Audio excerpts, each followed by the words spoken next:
Hi, I'm Bill Brio, and welcome to the podcast. Dave Thomas, one of the original SCTV writers, producers, and stars, is back as my guest. And today we're going to talk about his friend and colleague, Joe Flaherty, who passed away April 1st after a brief illness. Flaherty was 82. For the next hour, one very funny man celebrates another. Coming up next on Brio TV, the podcast.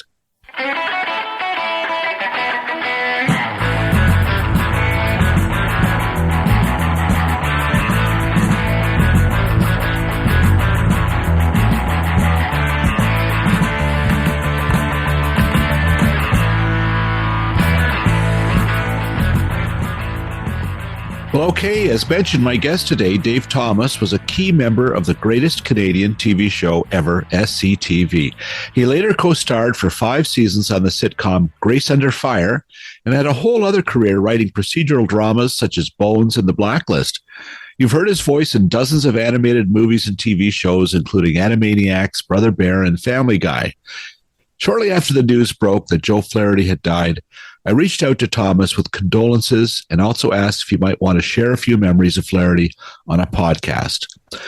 Thomas got right back to me saying that he would. This conversation was recorded on Monday, April 8, just before a total eclipse of the sun. I thank Dave for his generosity in what had to be an emotional time. Please welcome one of the 5 neat guys, Dave Thomas. I'm admiring all this amazing stuff behind you, including your Emmy and a skull. And that's from Bones. Is it? Yeah, that's great. There's another one over there somewhere. But they give you the art department gives you skulls of the injuries in the show that were fatal to the victim. And they're invariably head wounds. The occipital, the parietal, one of those lobes gets shattered. I learned all 209 bones of the human body on that show. And the reality of it is, it's very, they have a medical person attached to the staff. So they try to be authentic, to the forensic anthropology side of it. I'm talking about it as if it's still in production. Obviously not. But it ran 12 years, yeah. Haven't you had Hart Hansen on your show? Absolutely, yes. Hart, and he and I talked, and he says the best ride in California is in the passenger seat of one of your amazing cars. So I envy him that. What are they, like late 50s Cadillacs? What I took it. Yeah, they're the ones I like. The Cadillacs. Beautiful. 57 and 58. Wow. I don't like 59. It got too showy. The Jetson, fins. The big wing tail and the Jetson rear lights I didn't like. But 57 and 58, this could get noisy here. We got work going on in the house that's just... You know what I mean? It's the kind of thing a younger man would be doing and somebody my age shouldn't be doing. Okay. Here we are. I just moved, and moving is hell. So we're not renovating right now, but I feel your pain. So listen, Dave, thank you, first of all, so much for kindly coming back and talking again. I love talking to you. Bill Needle's my favorite TV critic, and you are one of the 5 neat guys. Such a SCTV, I know you've heard this from many people, but that's the best Canadian television show ever. And and I'm sure you've heard this too, and I think it was Conan O'Brien said it, that it was like you guys made a TV show for me and my friends, I think is what he said. And that's how all me and my friends felt when this came on. So thank you again for all of your work on that show. All right. Well, that's nice of you to say. Thanks. Now, of course, we're talking, and one of your colleagues has died, Joe Flaherty. And I thank you again. Must be a time of grief, and condolences to you and castmates and everybody who knew Joe Flaherty. But let's talk a little bit about that. Where did you first you met? Where did you first meet Joe Flaherty? Were you on the stage together at Second City? No, I saw him before I met him. Okay. He was in the first cast of Second City Stage in Toronto on Adelaide Street. And he was instrumental in putting that cast together, actually. He came up from Chicago with Bernie Soanes and Brian Doyle Murray, and I think Del Close. And they set up a Second City on Adelaide Street. And then it didn't stay open because they couldn't get a liquor license, and it wasn't air conditioned, and Toronto audiences don't like that. And in the summer, hot summer months. So it closed in a couple of months, but the work I saw Joe do was brilliant. And the cast that he put together was amazing. Dan Aykroyd, Valerie Bromfield, Jane Eastwood, Jerry Salzberg, who I knew from Godspell, Gilda Radner, and of course, Brian Doyle Murray and Joe himself. Mm-hmm. So it was a real. I was the copywriter in advertising, right, at the time. Yeah. So, I saw that show, and that show made me realize this is what I want to do. I don't want to be writing ads. I want to be doing this. But well, when the show opened again on Lombard Street at the Fire Hall, then it had another cast. This time, Gilda Radner was back, Dan Aykroyd. They added John Candy, Eugene Levy, and Andrea Martin, and Joe was in it. And it was a remarkable cast. And then they made some cast changes to that show.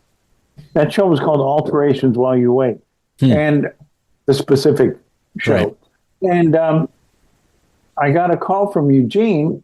I was in New York working on ads, and he said, "There's a couple openings in the cast. You should get up here and audition." And so I did, and I was lucky enough to get in. And you took a big pay cut from advertising, Joe right? Came back. What's that? You took a big pay cut from the ad world to do that, right? I did. Yeah, but it didn't matter because I was doing what I loved. Yeah. So, when Joe and Eugene and a couple of people from Chicago had gone to Pasadena to open a comedy club there, and it closed pretty quickly. And when Joe came back, he directed the show, the next Second City show that I did, stage show. This is before SCTV. Right. And that's where I really got to know him. And sometimes he would get on stage with us. And he was wildly innovative and unpredictable, which in improv is probably two of the most wonderful things you can be, to keep the other cast members amused and delighted. He used to come, when he entered, he would change his name every time. And all the name choices that he came up with were remarkable. I can only remember a couple of them. One was Hudgy de Robertus. So when you enter a scene and announce that your name is Hudgy de Robertus, and you get an immediate laugh from an audience, half the work that you need to do on stage to get laughs is done. They already like you, Yeah. And he was good at that. And then the moves that he made on stage betrayed his skill as both a performer and a writer. Mm-hmm. Because he's writing his own stuff in improv comedy, but he's also performing it. And he was a great actor. So he was able to do things on stage that would take a scene in another direction and make it fun to go along for the ride. And for both the audience and the other players on stage. That's a real skill. And not very many people have it. And he certainly had it. You could tell and Dave, your comedy heroes, I understand back then, were more radio guys, right? Like Peter Sellers and of course Bob Hope. Who do you think who were Flaherty's comedy heroes? Flaherty knew them all, which I think is a really interesting distinction between what's going on now in comedy, where I've been in modern writing rooms, none of the writers in the room know anything before The Simpsons. And Joe knew everything and went back to Fat Jack Leonard and, people like that were occasional guests on The Sullivan Show. I knew who he was, but I thought I was the only one who knew who he was, but Joe knew who Fat Jack Leonard was, and he knew all the people from the Second City alumni that had preceded him, which was a pretty remarkable group of people like Alan Arkin, people like that, Elaine May, Mike Nichols. But Joe's real interest and love affair was with the old films, the film noir movies and things like that. And that informed a lot of his writing and performing that he did on stage, And when we went to do SCTV, it most certainly was where he was coming from. So instead of having somebody like, I don't know, Milton Berle or Bob Hope or somebody like that as comic idol, he liked Peter O'Toole. Right. Not as a comic idol, but just as a great actor that was great to watch, Mm-hmm. And, that's ironic that was the first impersonation that was done on SCTV. Amazing. Was Joe doing a commercial for Sub-Sahara raising funds as Peter O'Toole. And that, to me, was like opening a door. All of a sudden, I realized, wait a minute. We're this cheap little television show. Yeah. And we can't afford guest stars, but we can impersonate guest stars. And Joe opened that door. He did. So, Gregory Peck, too, early, didn't he? Yeah, later, though. Yeah. And Charlton Heston and Robert Mitchum. Strange choices. You know what I mean? He wasn't doing the comedians, the impersonations that other comedians were doing. Yeah. He was doing those film noir and old B-movie Hollywood stars that he loved. But Dave, that's what's fascinating in a way, because what people might think at first, we look back at SCTV, that you guys are basically mining television, that you were goofing on the commercials and the shows and the personalities, but it was broader than that. It was film, it was Ben-Hur, it was Casablanca, and you all, not just one or two of you, had this great love and knowledge of film and combined it in very funny ways, juxtapositioning personalities and voices to create these great memorable sketches, right? Well, in fairness to your first analysis that we were primarily parodying television, you're right. But television back then, if you'll recall, was a combination of new programs, and old movies, right? Which they ran. There was a station on CHCH in Hamilton, Family Theater, every night at 5:00, old classic movies. And I saw them all, from Wallace Beery movies to all the road movies. They all appeared on CHCH Family Theater. And Joe had a similar exposure in Pittsburgh. And so what happened when we all got together in Toronto was a bunch of like-minded people with similar comic sensibilities met and clicked and found a way of working together to exploit that love and interest of things that we had observed in TV and film that we thought were ridiculous. It's a great point. I mean, Leonard Maltin has said that television, when he was growing up as well, it was this great museum of films. And so you forget that's where you saw all these great films, was on the Late Show or on the Hamilton 5 o'clock movie. And we all, you're right, it was much more of a, you didn't have to have a special movie channel. They were just on your channels, right? That's right. Yeah. Yeah, and there were commercial interruptions, but not like today.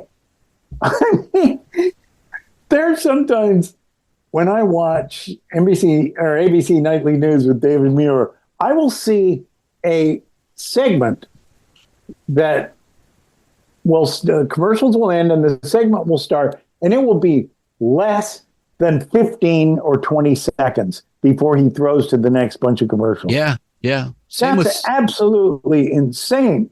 We used to get a full block of 15 to 20 minutes on family theater before they'd interrupt with more commercials, And then typically it would be one 60-second commercial, back to the show, as opposed to being bombarded with 20, 15, or 30-second commercials. And television's completely changed. Anyway. And if you're watching the nightly newscast, those ads that come on, they're all about trying to extend your life. They're all happy people dancing in the sun at a barbecue. And here's how you can live another 6 months with this pill, right? With long warnings after the sell on the commercial of all the things that can happen, and invariably ending with death as the last one. Yes. Well, I would consider that a pretty serious side effect. Yeah. And worthy of my consideration. So anyway, so that's. I'm sorry. Go ahead, Dave. That was the playing field that we came into at SCTV, and Joe brought Harold Ramis in because he had worked with Harold in Chicago, and that was a wonderful addition to the writing room for us in the first season. Because right away, just watching the two of them, they had a chemistry that pre-existed and predated SCTV. So it was fun to watch them bounce ideas back and forth. But also, Harold had been Playboy joke editor and had this amazing reference level because he had read everything and was an educated guy, but also remembered what he read. And so it was a delight to watch them, and it was really like going to comedy school. So Harold described me as an unabashed disciple and student in that first season because I knew a little bit about writing from my experience in advertising, and I knew how to write concisely because you can sell a lot of information in 30 seconds. Yeah. And one of the things that in comedy sketches is probably the biggest vice is people go on too long. And so I brought that to the party. But what I learned from Joe and Harold was this really playful pushing of boundaries and exploration of things that places I'd never thought of going in comedy before. And that was pretty great. Well, you were certainly... when Harold... Sorry, go ahead. I was just going to say you were a quick study, Dave. I mean, these guys too. Joe was 9 years older than you. You probably looked up to these guys just in that way. But within a year, and you were coming from advertising, you'd had some stage experience, but it was you and Joe who were producing the show, right? Yeah. The second season, Harold left to do Animal House, and when Harold left, he said to Andrew Alexander, I think you should make Joe and Dave the head writers in my place. And Andrew said, really? He knew why he would suggest Joe, because Joe was sort of the godfather of our cast and brought us all along from the stage to the television show. But why he suggested me was kind of baffling to Andrew. And then Harold said, the reason why you should pick Dave is because after 3 or 4 months, Joe's going to quit. And that is exactly what happened. Oh, no. And the reason for that is that Joe was not a commodity that could be packaged or run. He was his own guy, and he had his own schedule. He was extremely dysfunctional as someone to work with, but a delight when you could get him. When you could get him. If you wanted Joe to be there at 10 o'clock to start the day, you had to go by his house and pick him up. Otherwise, he wouldn't be there till noon or later. Back with Dave Thomas after these short messages.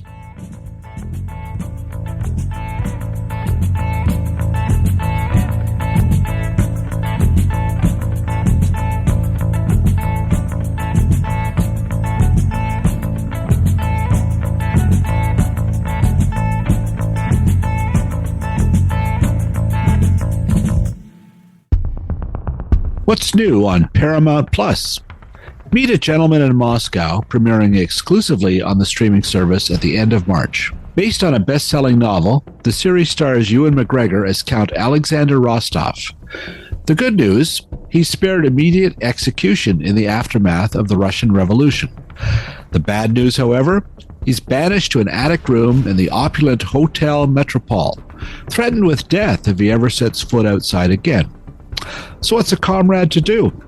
Rostov enters a whole new world of emotional discovery where he gradually learns the true value of friendship, family, and love. Mary Elizabeth Winstead also stars as glamorous actress Anna Urbanova.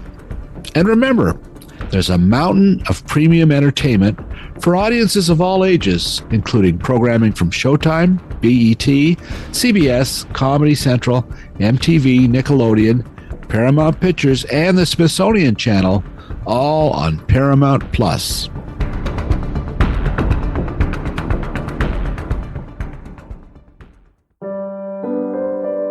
Well, what's new this month on Super Channel? Well, giddy up for the 11th season of When Calls the Heart, found exclusively in Canada on Super Channel Heart and Home. There are, of course, many burning questions from last season's shocking finale. School teacher Elizabeth, Erin Krakow, she's saddled up with her Mountie man Nathan Grant, played by former Brio TV podcast guest Kevin McGarry. Can these two ride off into the sunset and still manage parenting obstacles, huh? There are plenty of other obstacles to unravel as Hope Valley heads into the 1920s. Hardys and McGarrys can look forward to 12 new Season 11 episodes. And don't forget, all 111 binge-worthy past episodes are available on Super Channel On Demand. Remember, Super Channel, an all-Canadian service, is available via most cable providers across the country, as well as streaming live and on demand with Amazon Prime Video channels and Apple TV+. You can also check out Super Channel Plus, available now on the Roku platform in Canada.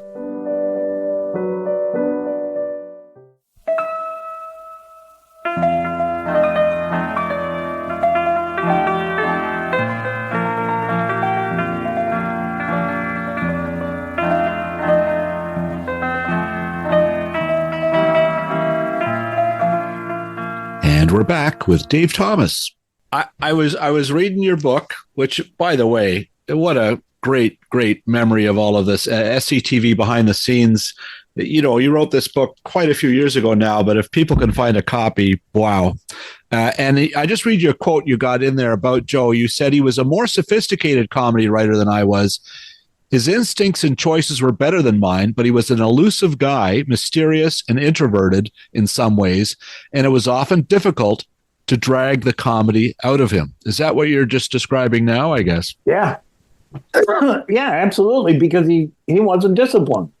Do you know what I mean? He would go off, and you'd be writing with him in a room, and you'd focus on the board where we had our cards up and everything, and then you'd look around, he'd be gone.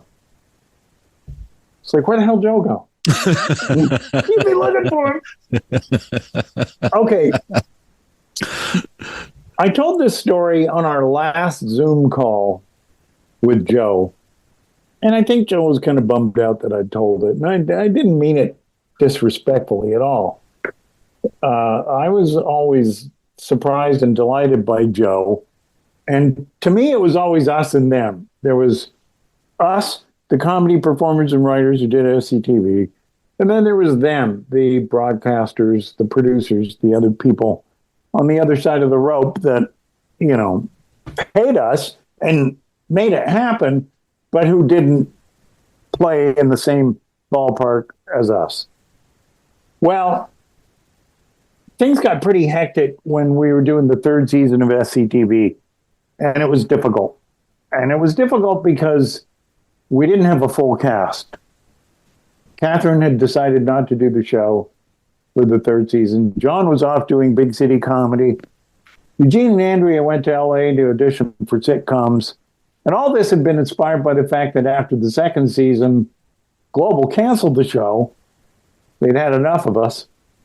And the show went down for 6 months to a year before Andrew managed to get it going again. And he got it going with me and Joe and Alarcom in Edmonton, right, where Dr. Charles Allard became the deficit financer of the show and provided the facilities that Global had provided. So Joe and I were producers and co-head writers for a few months until Joe packed it in. But then we went out to Edmonton. I brought Rick Moranis onto the show because I'd met him at a party, and I thought, oh, this guy's a pistol. This guy's a fountain of comedy. We have to have him because we got half a cast, or not even. There's basically just me and Joe. And Joe brought Robin Duke and Tony Rosato in, but I brought Rick in, and it was still a ton of work. And Joe's brother, Paul, and Dick Bosucci joined as writers that year. And I think we had Brian Doyle Murray write some sketches too, but part-time, not full-time. So anyway, the shooting schedule was even harder because it was so demanding on the small number of us that you're in at 6 a.m. and you don't get out till 8 or 9 or 10 at night. And then the next day is the same and the same. And on the weekends it was rehearsals, and it just burned you out. So one day I come into the studio and somebody comes up to me and says, "Have you seen Joe?" And I said, "No." And they said, "Well, we can't find him." And I said, "Well, did you check the hotel? We're in Edmonton." And they said, "Yeah, he's not there. In fact, he checked out." What? we're still shooting the show. So I said, if he checked out, then he probably went to Pittsburgh. That's where he was from, you know? Wow. So we called his family in Pittsburgh. Now Joe's not there. So it took us a day or two to find out that Joe had gone to Italy. What? While we were shooting. And he just had enough. And he didn't want to do it anymore, and it was too crazy. And he came back to the show. The show was very important to Joe, and Joe was absolutely essential to the show. But as I said, he was his own man, you know, and very kind of eccentric and dysfunctional. That story is like when Ringo quit the Beatles to go to Europe in the middle of the White Album or something, like I guess people in a creative situation under that kind of pressure, sometimes you just have to go to Italy, right? Yeah. And I laughed at that. I thought that was really funny. We had to recast. It was a lot of work. We had to recast some of his roles, and I'm sure I got grumpy about it in some cases. But mostly I thought it was really funny because I thought, well, you know what? I wish I was in Italy with him. Yeah. You mentioned that this story you told at a recent Zoom call with Joe, and I understand that all of you gathered on Zoom in Joe's final weeks. Is that what you're referring to? Yeah, it was the second last one that I mentioned this. Wow. I wasn't able to make the last Zoom call because we had a family trip planned and I went with the family. I regret that now, but I couldn't cancel it because it was all paid for. But anyway, I phoned Joe before I left and talked to him for about 20 minutes. And he seemed pretty strong and, not fully healthy and vigorous like he used to be. But, I didn't think he was going to die. And then we went to Hawaii. And then when I came back, we got off the plane on the Thursday, and I got a text from his daughter, and it just said, my dad passed away. Mm-hmm. Dad passed away. 3 words. And I remember sitting staring at my phone in the car. We were leaving the airport, and Kim was sitting beside me, and I just showed her the phone, and she put I had tears streaming down my cheeks. Mm. And what was probably the most distressing, Bill, about that was that all the memories, all the laughs, all the fun, everything was now condensed into 3 words. Dad passed away. And that was it. That was all that was left of Joe at that particular moment. That was devastating. And I just...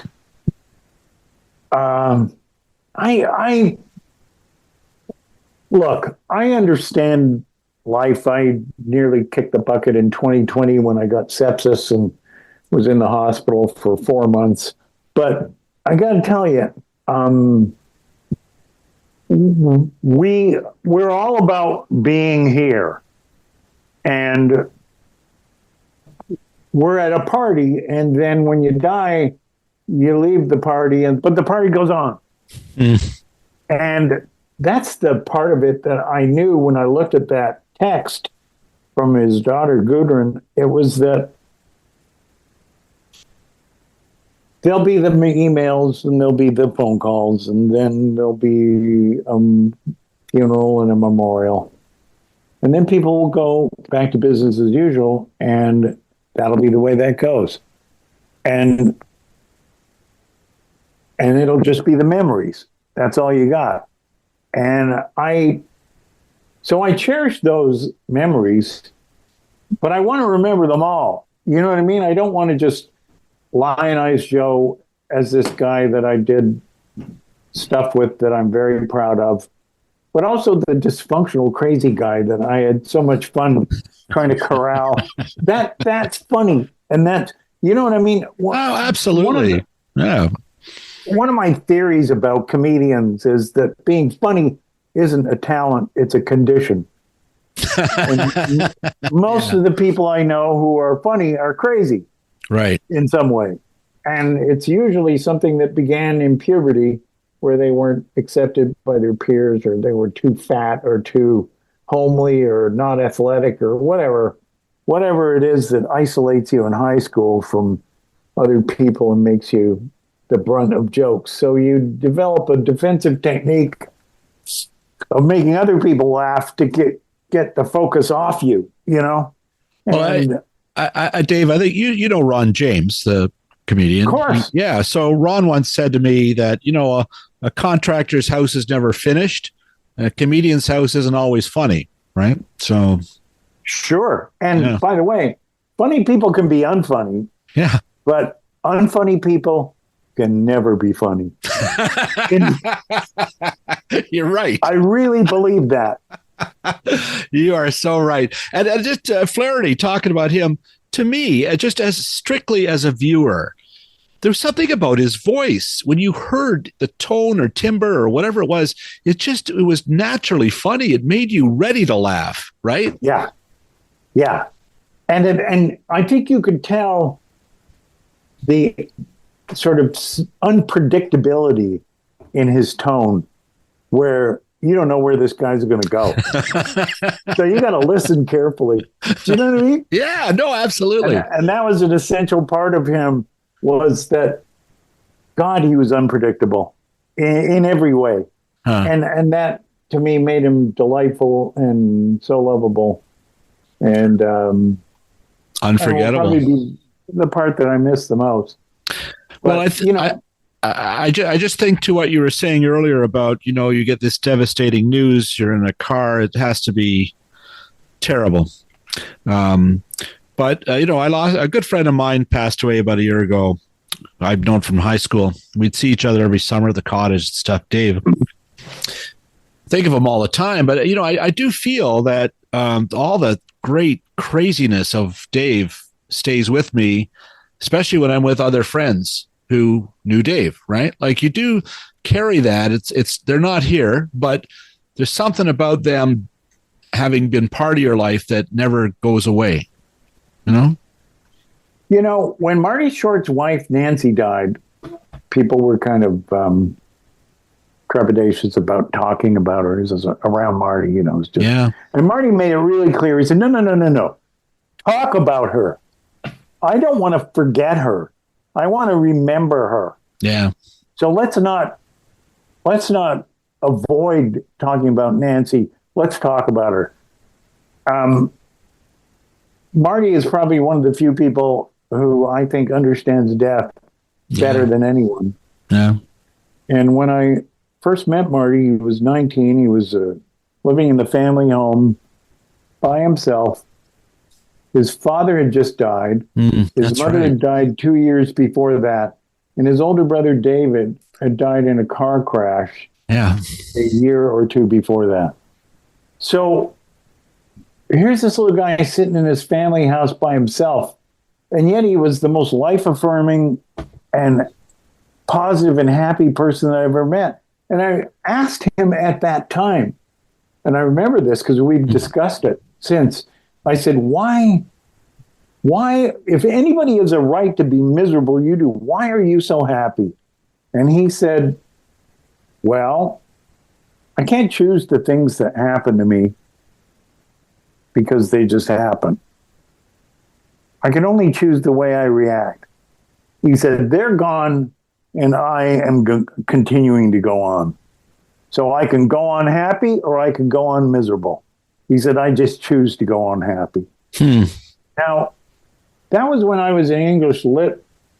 I was looking for a deeper answer than that. And I was really unsatisfied with it and thought that was a stupid and trivial answer until I got older and realized how profound it was. Yeah. And man, that's part of what life is you realize how stupid you are as you get older. And how all the things you thought you knew when you were younger are things that you're actually not so sure about when you get older and better able to judge them, So I don't know if you've seen the new documentary on Steve Martin.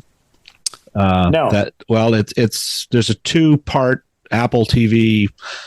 I think it's called Steve ! Martin, a documentary in 2 pieces. And the last half of it is up to date, and you see them working on he and Martin Short working on Only Murders and Things. But it strikes me and I don't know Steve Martin at all, maybe you do, but from what I've heard from other folks is, and even reading his book, he wasn't the what's the word? Happiest guy a lot of times. He had his demons, and it was, he's a perfectionist and different things, but it just seems him being paired with Martin Short is going to extend Steve Martin's life. Because Martin Short, as you point out. Without a doubt. Yeah, right? Without a doubt. Right? Being with Marty extends anyone's life. He's such a life force. Yeah. We all know that about him. We all love that about him. He's got more energy than all of us combined, and he's still going at it and growing. I mean, I thought Marty was funny when I first met him, but when I watched that show, Jiminy Glick, and saw him literally steamrolling everybody in the world of comedy, nobody could top him. Nobody was faster. No. And he was in this character, and he would just nail them, and that's Marty. He's just always growing. He's probably the best talk show guest I've ever seen. Ever. Didn't you go on Jiminy Glick as Bob Hope? Yeah, and I had to pretend to die to get some attention because Marty was wiping the floor with me. Yeah, very funny. I think one of the funniest things I ever saw, Dave, was you doing Andrew Dice Hope at Just for Laughs. I'll never forget that. That was.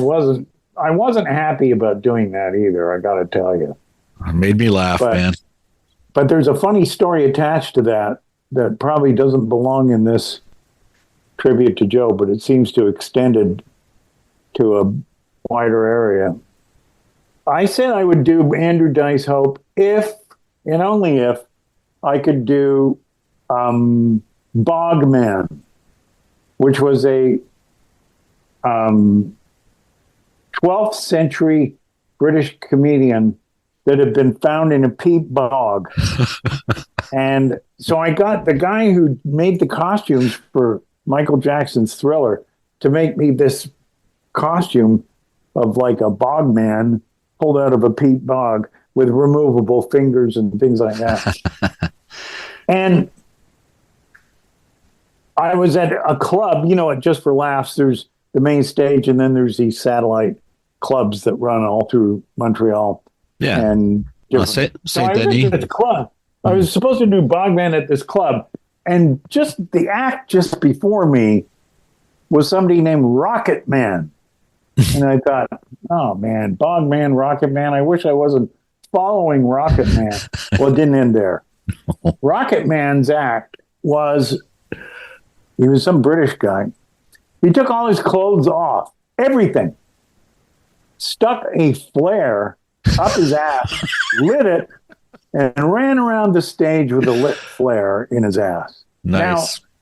Now, okay, so the audience is appalled at first, but by the time that flare started to burn down, they were laughing hysterically.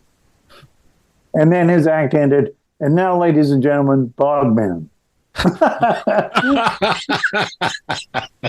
I couldn't have had a worse act to follow. If you know what I mean.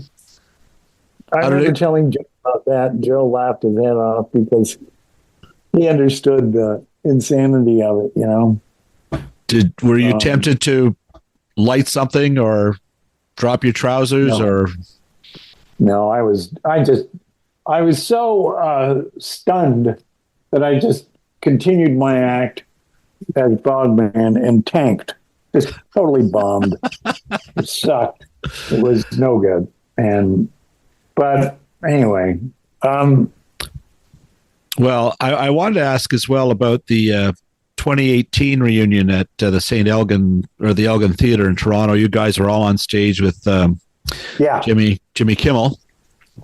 I was there that night. It was like high mass sitting there. It was just incredible. It was just electric. And, they even had the crane from Johnny LaRue's Crane Shot in the auditorium, right? That was just tremendous and beautiful. So it was cool to see Joe as part of that.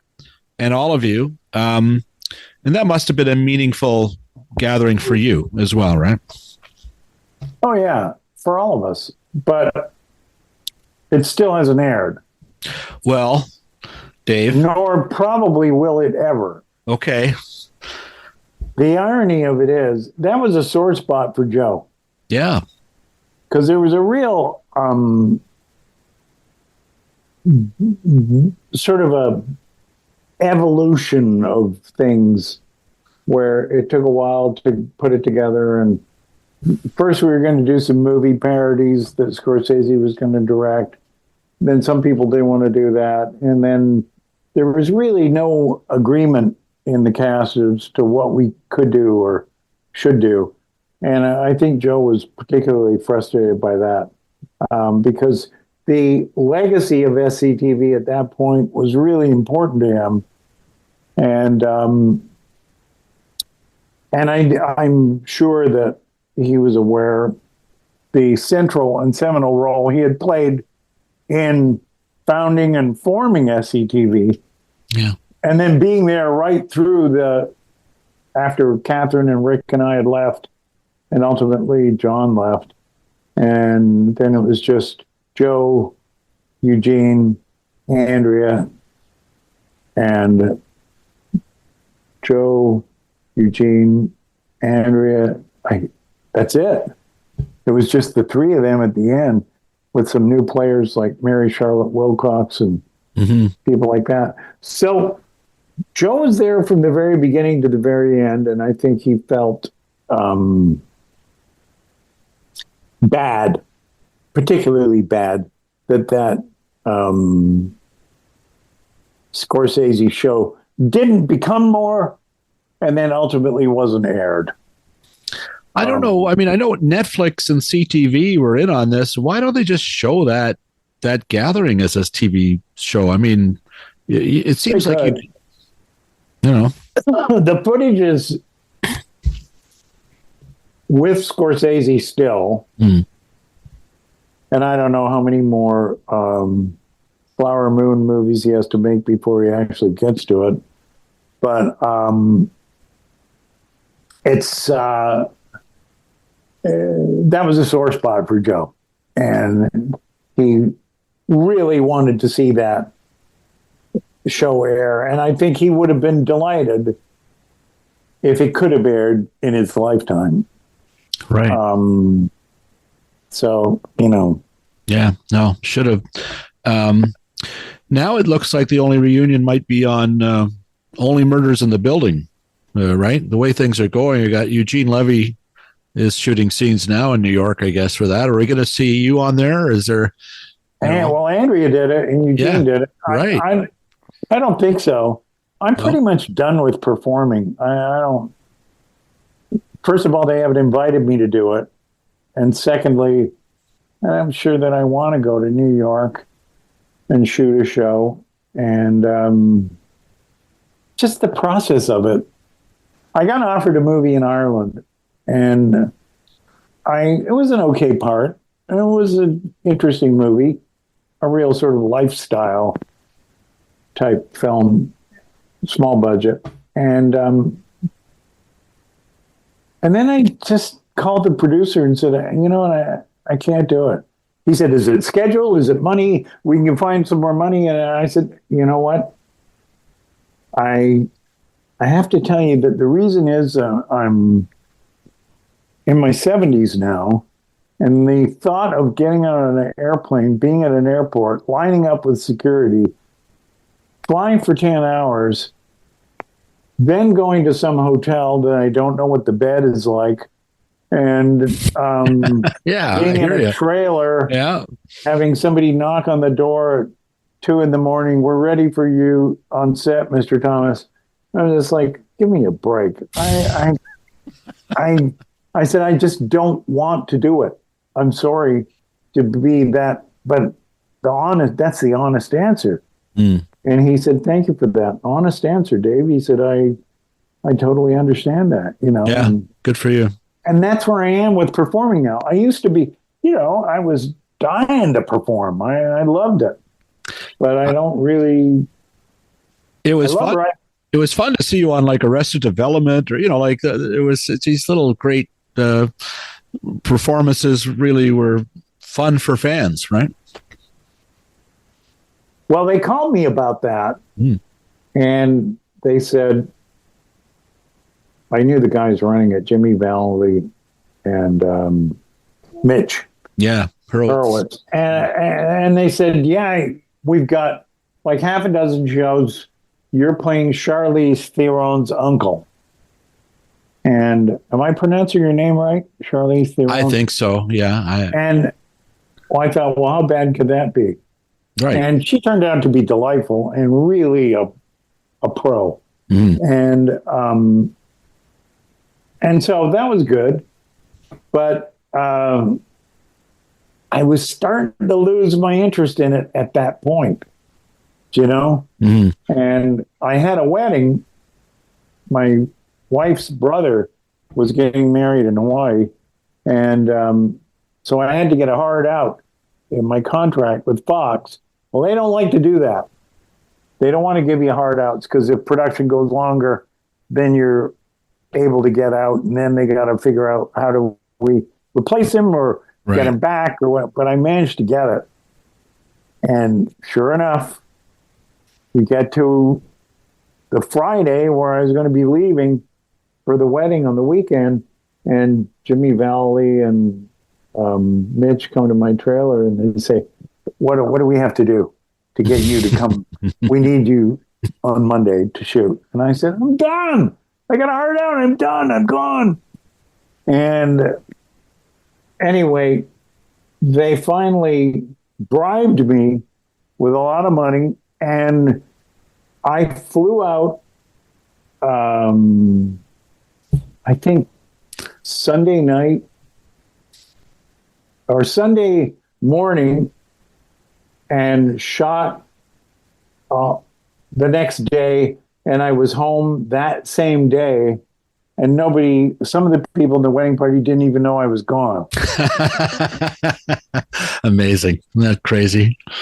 It was fun to see Joe Flaherty later too pop up in films, and we're working with on Freaks and Geeks and movies as well, right? And always, even if he was just for 120 seconds, it was the best part of whatever it was. And even here's a classic example: Joe's character in Happy Gilmore, is such a small in terms of airtime role, but so memorable. Yeah, that what you're saying about Joe's voice, that there's something in the timbre of his voice that is immediately funny. When Joe was calling him a jackass from the sidelines, it was making me laugh. Right, because it was just so funny, and obviously Adam Sandler thought it was funny too. Yeah, he did this tribute to Joe. Yeah, he sure did. He passed away, and I thought that was very nice. We'll be back with Dave Thomas after this short break.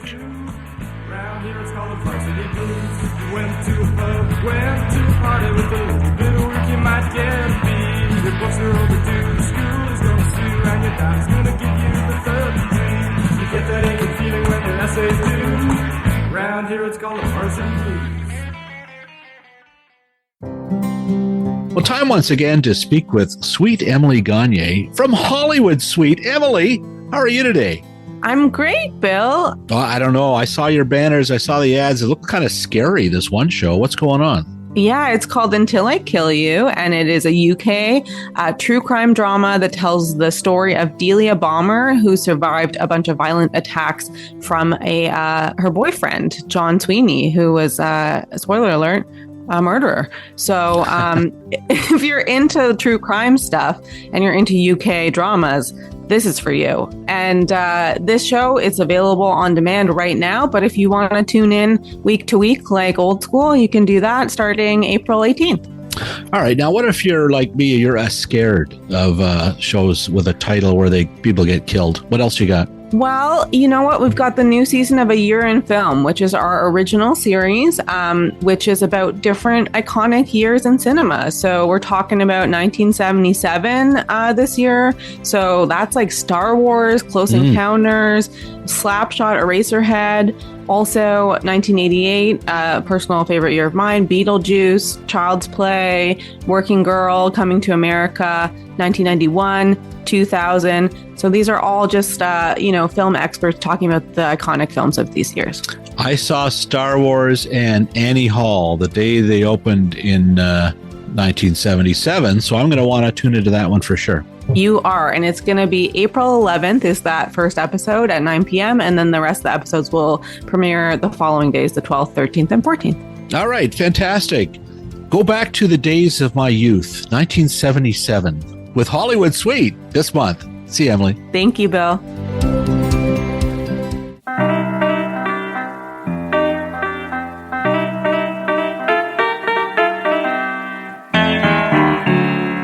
Here he is again, Dave Thomas.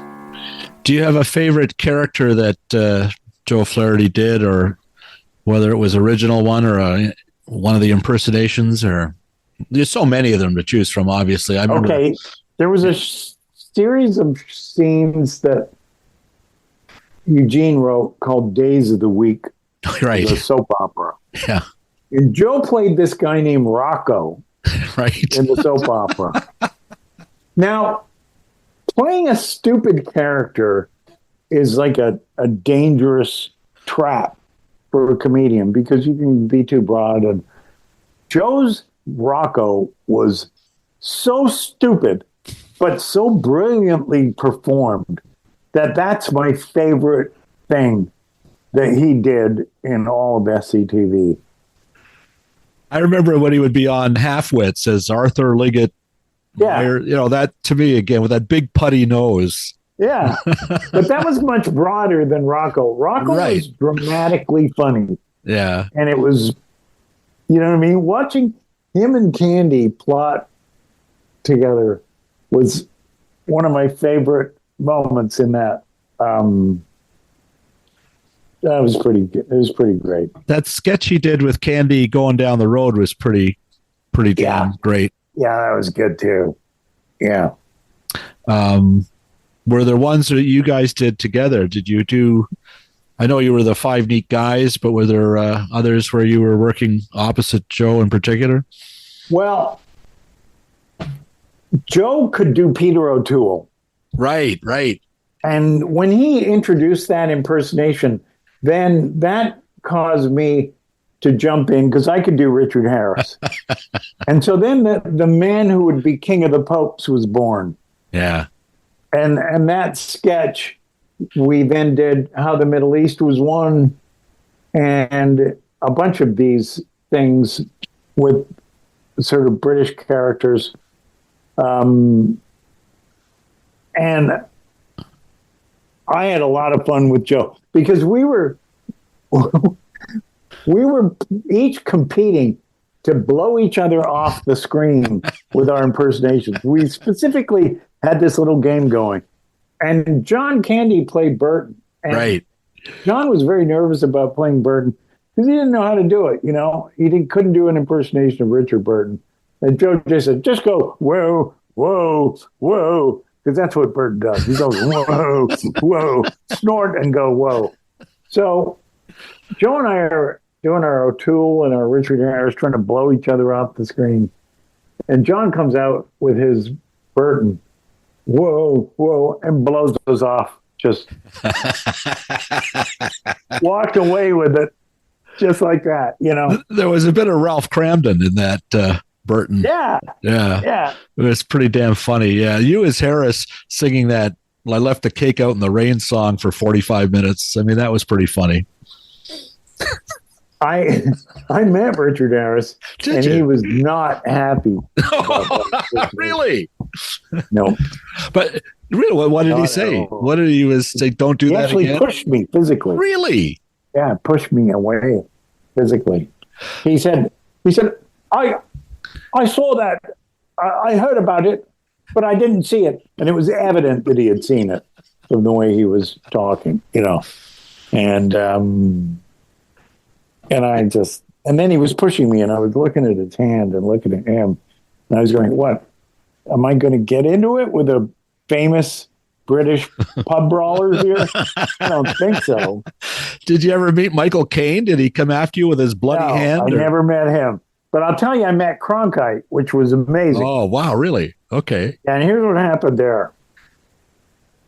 We did this thing called Murder in the Cathedral, where Cronkite presented it, and because of his love of space, he did it in zero gravity with astronauts in spacesuits, and the acolytes were astronauts, and everybody it was just a very bizarre concept. And I played Walter Cronkite throwing to this from the book, from a studio, and Rick Moranis played Brinkley in the lobby interviewing the patrons who got bored and walked out. Okay. Which included Katharine Hepburn, played by Catherine O'Hara, and Joe, who played Tom Wolfe, which was a bizarre impersonation, right, for somebody to do. Yeah. So anyway, years later, when I did the new show, Buck Henry was friends with Walter Cronkite, and he said, "I got a surprise for you." Now, I must set this up by saying that at the very end of this Murder in the Cathedral thing, Cronkite and Brinkley get together on the actual set. And I said, this would be funny if we end with the two of us going sailing with a couple of babes. and we got these drop dead gorgeous models. And Rick, as Brinkley, said, Walter, this is Danielle and Tracy and oh, nice to meet you. And how do you feel like going sailing? Because I'd heard that Walter Cronkite had a sailboat and wanted to go sailing.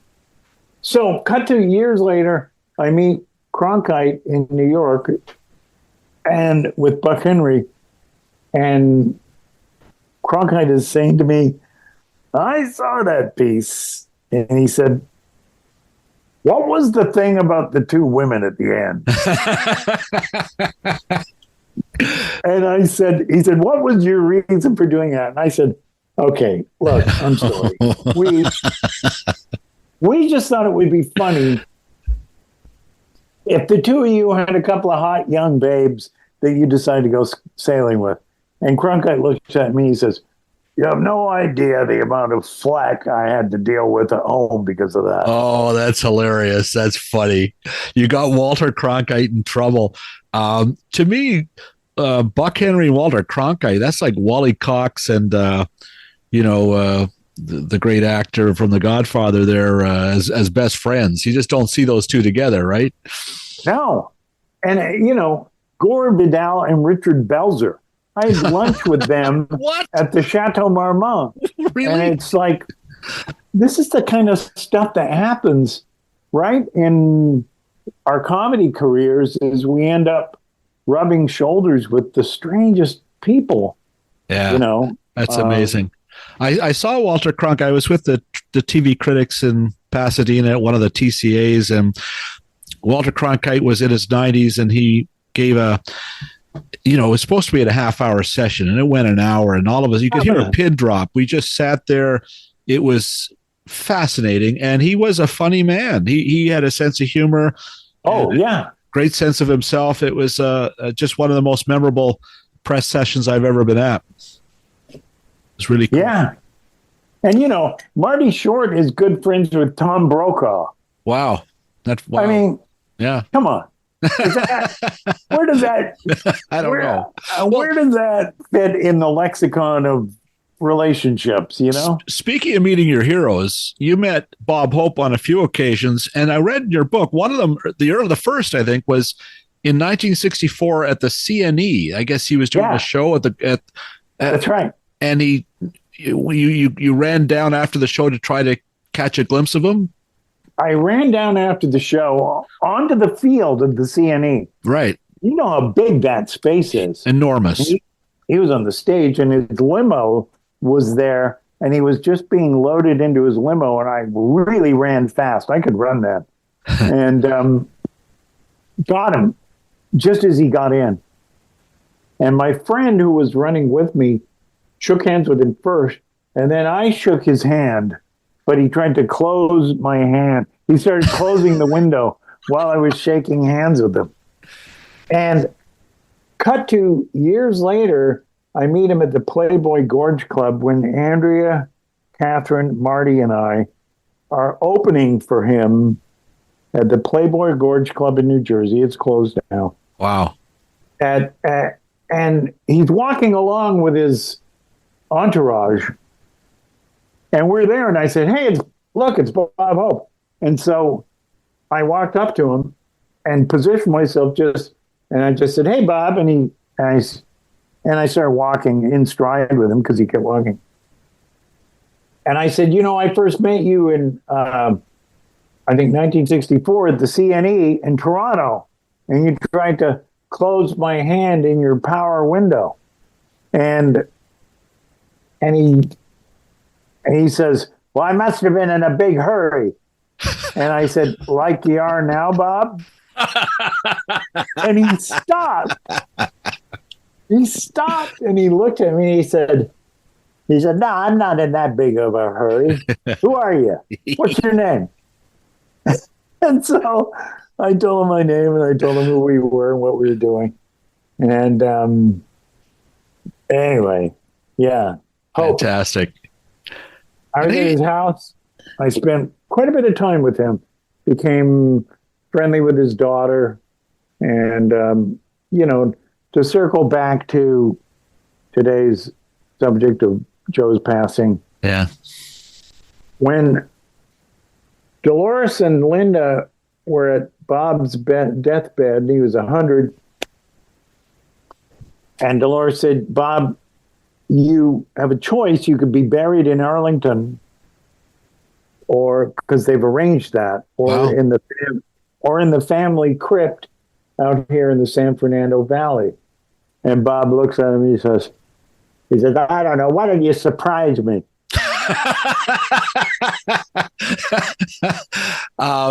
Arlington would be reserved for war heroes generally, right? That's the, my goodness. Because of all the shows he did for the military, they managed to arrange that. But that's a funny thing for somebody to say on their deathbed, don't you think? It's a great line because he's Bob Hope.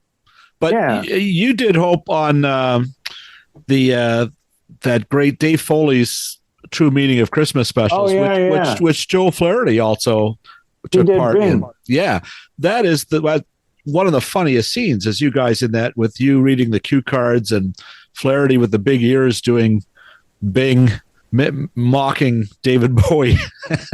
It's a wonderful moment in that special. It's very, very funny. Do you remember shooting that? Were you there with Flaherty the same day? Oh, yeah, absolutely. Yeah. And Joe was really hilarious because he focused on those ears. That was Bing's Achilles heel. He had these big ears. Right. And they stuck out. Yeah. And, Joe was very observant. And so he would focus on stuff like that, Yeah. It made me laugh. No, they were like the suicide doors on the old Lincolns, and that's right. Listen, Dave, thank you so much. You're so generous with your time. I wanted to ask too. So I'd read you got another project. Are you working on something with your son? Did I get that correct? Yeah. Tell me about the Orange. Is that? That's it. That sounds pretty funny. What's the premise? The premise is about it's a dramatically it's a kind of a comedy drama.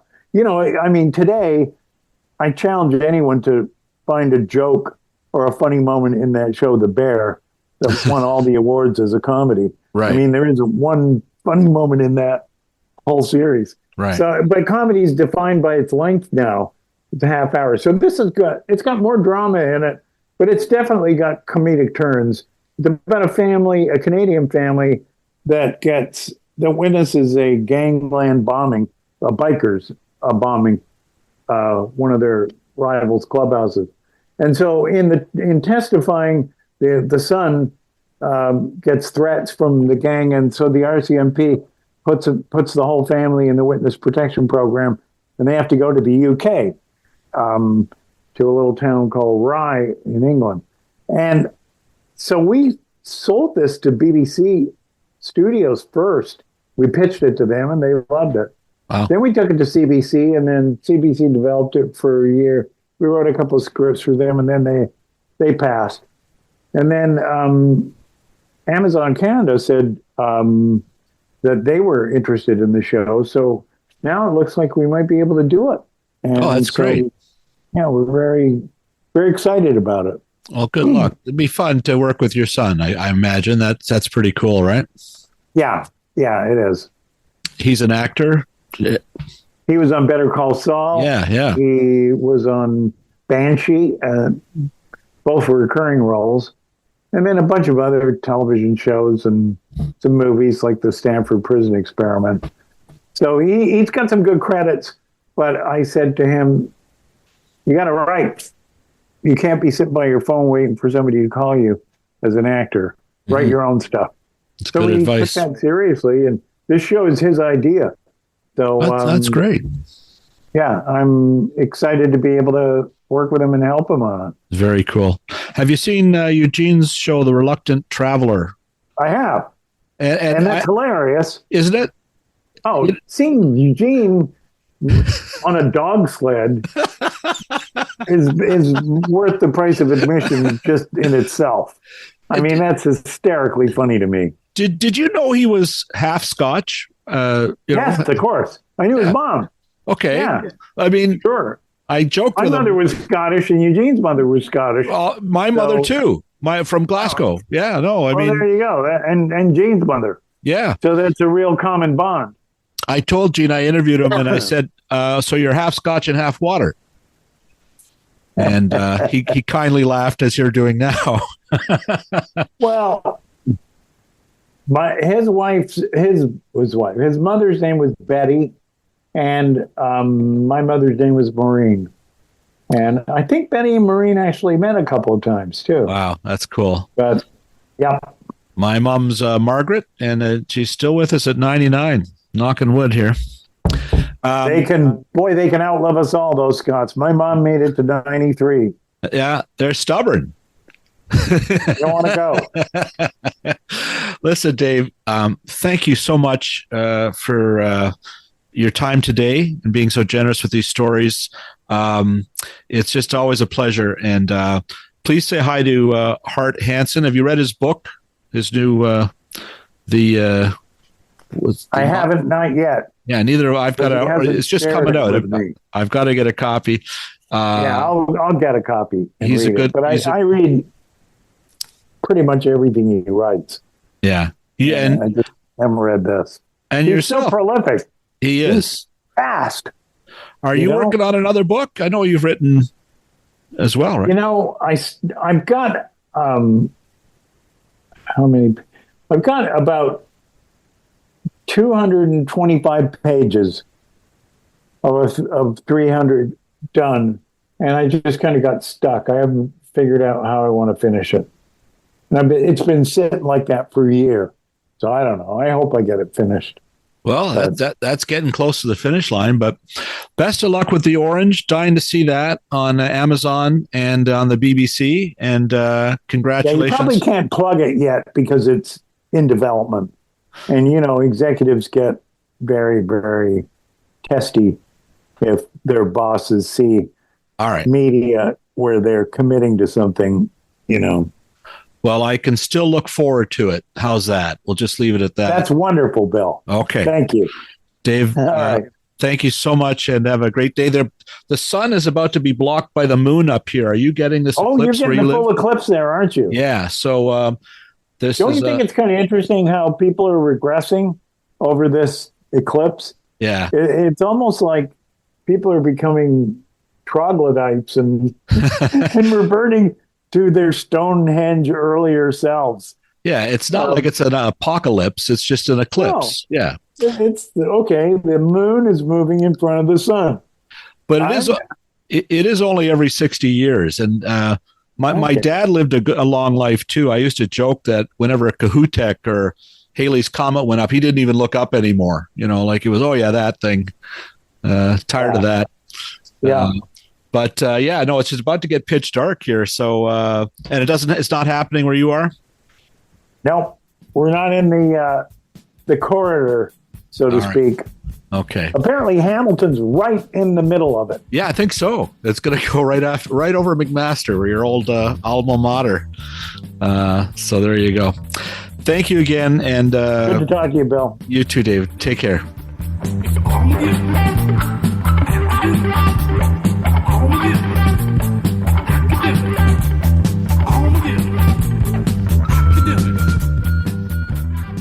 My thanks to Dave Thomas, and once again, condolences to the family of the late, great Joe Flaherty.